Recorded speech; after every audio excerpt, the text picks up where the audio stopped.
Pumasok si Juan sa Escuela de Bellas Artes de San Fernando, kung saan nakipagkaibigan siya kay Don Alejo Vera. Dinala siya ni Vera sa Roma para sa ilan sa kanyang mga komisyon, at nakita ni Luna ang sining ng mga pintor ng Renaissance. Noong 1878, naitatag ang kanyang mga talento sa sining sa pagbubukas ng unang eksibisyon ng sining sa Madrid na tinawag na Exposición Nacional de Bellas Artes. Mula noon, naging abala si Luna sa pagpipinta at gumawa ng koleksyon ng mga kwadro na ipinakita niya sa 1881 Exposition. Noong 1881, ang kanyang La Muerte de Cleopatra ay nanalo sa kanya ng isang medalyang pilak at nakakuha ng pangalawang pwesto. Ang lumalaking reputasyon ni Luna bilang isang artista ay humantong sa isang scholarship sa 600 pesos taon-taon sa pamamagitan ng Ayuntamiento ng Maynila.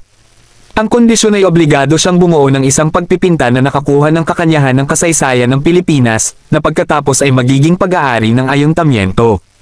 Noong 1883, sinimulan ni Luna ang